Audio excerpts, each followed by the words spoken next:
Hi guys, let me introduce myself for those of you who don't know who I am. I'm Kim from the blog Winter and Sparrow, and today I'm going to do something I haven't done, which is talk on video about my gastric sleeve surgery. Yes, I had gastric sleeve surgery in June of 2017, and I wanted to give you all an update about that. And most importantly, I wanted to talk a bit about a few things that people don't talk about with gastric sleeve surgery, and that's the downside to it. Yes, losing weight is great, but there's a few things that happen after surgery, and I feel like, hey, let's talk about it. So, if you want to update yourself on my journey, you can go to my blog, winterandsparrow.com. I have a few posts on there that talk about why I decided to have gastric sleeve surgery. If you would have told me a year and a half ago, or even 2 years ago, that me, Kim, was going to have gastric sleeve surgery, I would have told you you were crazy.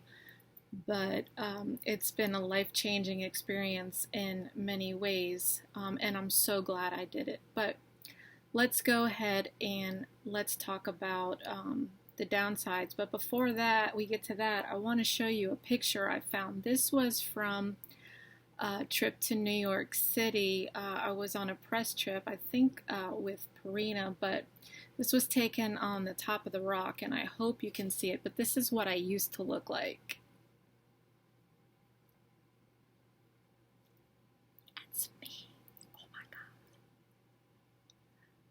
I'm probably more than 230 pounds here. I think this was like maybe 240. And to say that out loud and to everybody watching that I weighed 240 pounds is just, it makes me cringe. But that's what I used to look like. And this is what I look like now. And my current weight, I'm happy to report, is 142 pounds. So I actually have had, since gastric sleeve surgery, a total weight loss of 95 pounds. It's actually more than that because, like I said, I started off weighing like 240. But to keep it in sync with what I have posted on the blog, we'll just say yes, I've lost 95 pounds. So that's just totally amazing to me. Has it been easy? Heck to the no. So without further ado, let's talk about a few of the not so nice parts of having gastric sleeve. After surgery, one thing that really kicked in about the 6-month mark for me was hair loss. Now, we're not talking just a little hair loss, brush your hair, comb your hair, and, there's some stray hairs on your comb. We're talking hair loss. That's why today, as you see, my hair's short. I've always worn my hair shoulder length, but I had to get it cut shorter and shorter and shorter because it's been thinning out so much. And I finally have new growth coming in, so styling it is hard because the new growth is everywhere and it makes it kind of hard to style. So I kind of walk around with constant bedhead. I don't know, maybe the bedhead look is in. I don't know, you tell me. But anyway, hair loss. It doesn't happen to everybody, but it happens to a good majority of the people who undergo weight loss surgery. I've heard people say it can be due to the anesthesia, it can be a shock to your system, it can be not enough biotin. Well, guess what? After weight loss surgery, you're taking vitamins, and biotin is in your vitamins, so you're getting plenty of biotin. So I don't think it's related to that. For me personally, because I've had other surgeries, I think it's the anesthesia. Anesthesia every time just makes me lose my hair. And up it the hair loss lasted, I would say, at least 6 months. It just recently started to slow down, and I'm so glad for that, really. Um, it's a small price to pay. Like I said, it won't happen to everyone, but it happens to a good majority of the people who have weight loss surgery. So keep that in mind, is if your hair is a big deal to you and you take pride in it, just know that there's a possibility that it could fall out. The next thing, depending on what weight you started at, depending on how old you are, guess what? You're gonna get some saggy skin or some loose skin. Now, we've all seen pictures from, say, I don't know, my 600-pound life, or, those photos that go around the internet of people with loose skin. Now, if you started out, and you weigh 600 pounds and you get down to 200, yeah, you're going to have tons of loose skin. But I was 240 and now I'm 142. So I don't have tons of loose skin, but I do have loose skin enough to where it's annoying, enough to where it makes me feel uncomfortable. The biggest one for me, and yes, I'm going to show you this, is when I'm overweight, I am so lucky, not really, but I pack fat in my chin. So guess what happened when I lost weight? Let me show you. This, see that? Turkey neck already. I'm only in my 40s. This right here. It's not about, I could say it's not about vanity. Yes, it is about vanity. I don't know. All I know is I don't like having a turkey neck, but this is a result of having a double chin and losing weight. So some people get saggy skin in their arms, and I have, a little bit. I didn't carry a whole lot of weight in my arms. I do have saggy skin on my thighs, my upper thighs, and of course my ass. Saggy. What can I do? All the fat disappeared, and now there's hanging skin. Because I'm apple shaped and I carried a good portion of my weight in my stomach also, I have a lot of loose skin there, and I am seriously considering having surgery to remove it. I don't know. I don't want to go through the whole hair loss thing again. I don't want to go through surgery again. So we'll see. I'm not ready to get started on that just yet. So we'll see. So just know that that's another downside to having weight loss surgery, is you're gonna have loose skin, saggy skin somewhere.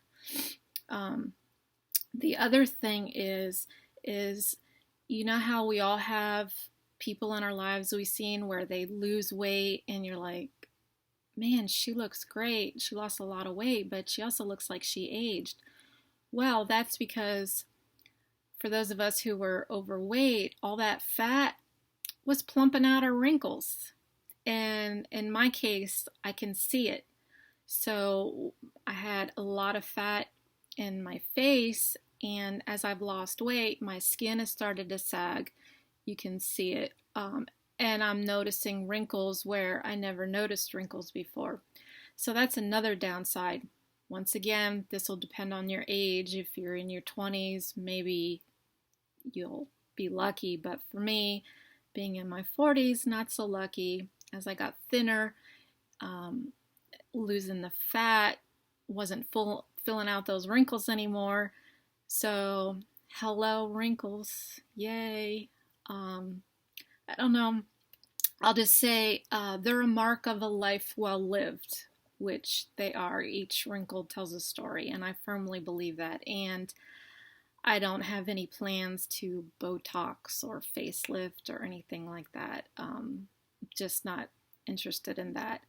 So so far we've addressed hair loss, one of the downsides of weight loss surgery. We've addressed saggy extra skin. Second one, I just talked about wrinkles. That's another downside. I've even asked my daughter, hey, do I look older since I lost a lot of weight? Be honest. Yeah, you look like you've aged a little bit, but um, hey, I still don't think I look that bad for being a grandma. Yes, a grandma in my 40s. But let's move on to number 4. One of the other changes after weight loss surgery that's not so great is bowel changes. Now, if talking about your bowels makes you uneasy, just hit stop right now. For the rest of you, let's keep talking. Now, they warn you before surgery that you might experience constipation, diarrhea, combination, hard stools, um, gas. Now, the only issue I've experienced is gas. My bowel habits have not changed, thank the good Lord for that. But there's definitely an increase in gas. Not a pleasant thing to talk about, but from what I understand, that is a result of the increase in protein because I have to have 60 grams of protein a day. So some of that protein, hey, it just doesn't, jive with my system. So I have more gas. Now, sometimes it can get very painful, and that's when I bust out Gas-X or something similar. Excuse me. It's not fun. And yeah, you can joke, ha ha ha, I have gas, but it's all fun and games until you're doubled over in the bathroom with gas pains that won't go away and you can't pass gas for whatever reason. But yeah, never had any problems with gas until after surgery. So, an unpleasant thing to talk about, but once again, why not talk about it? If you're considering having gastric sleeve surgery, you should know this stuff. If you've already had gastric sleeve surgery or gastric bypass and you have gas, you feel me. You know the struggle is real. And if you don't have to worry about gas, you're very lucky. So yes, Gas-X is my savior, my green pill. I don't have to take it too often, but man, sometimes the pains are insane. Also, an increase in fiber will do that, which I try not to go over the top on the fiber because I don't want to have the pains, but something to keep in mind. So those are so far the 4 downsides to gastric sleeve surgery. Now I've saved the biggest one for last.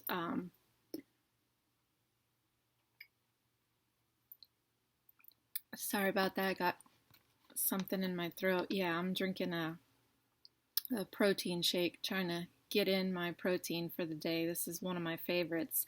And no, I'm not affiliated with them in any way, but 30 grams of protein in one drink, yes, that's half my day's requirement right there. Anyway, I digress. The fifth not so great thing about having weight loss surgery is the psychological aspect of it. Now, what do I mean by that? I mean, if you were an emotional eater, or if you are an emotional eater, and let's say you used to down, I don't know, a pint of ice cream or a couple candy bars or a bag of chips, you're not going to be able to do that with a tiny stomach. I mean, my stomach is literally like the size of an egg. And if I overeat, guess what? It's coming back up. But also, because you're losing weight and you want to keep losing weight, when you're tempted by, let's say, cookies and ice cream and cakes and salty chips or whatever your vice may be, your brain knows you're not supposed to be eating that, so you resist it. But if you're a stress eater or emotional eater, well, what do? Um, so you have to find other ways of dealing with your stress because your stress eating is just not possible. And for me, uh, chocolate is my vice. And when I feel stressed out, I want chocolate. And I don't just want little chocolate, I want lots of chocolate. But I can't do it. Number one, it'll make me sick. Number two, not good for me, my stomach. Number three, it's probably going to come back up. Number four, I'm trying to stop stress eating. So you have to find a healthier outlet for that stress, whether it's exercise, reading a book, watching Netflix, reading, whatever. You really have to deal with your psychological eating. Also, and this is a big one along the psychological lines, is going out to eat is different. Socializing with friends and family where there's food involved is different. So,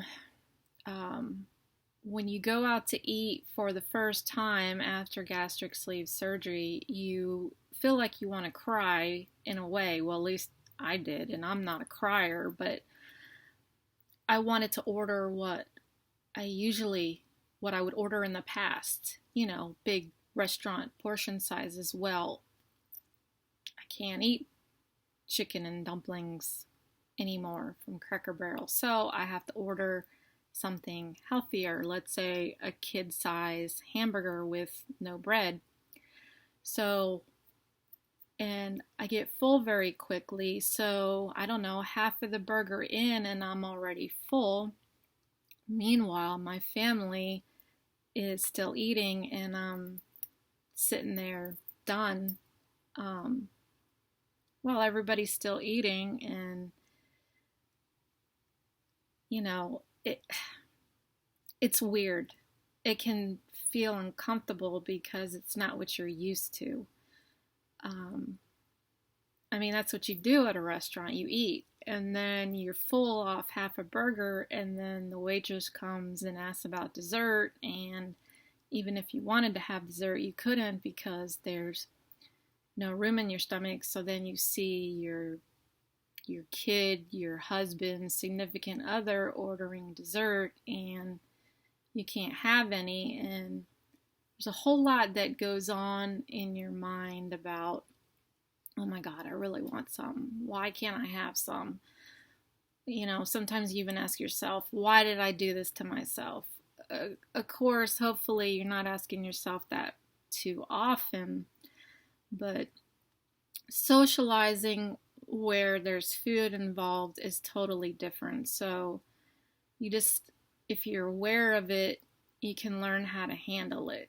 And I was aware of it, but I still had a hard time the first time I went out to eat because it is a huge, huge adjustment.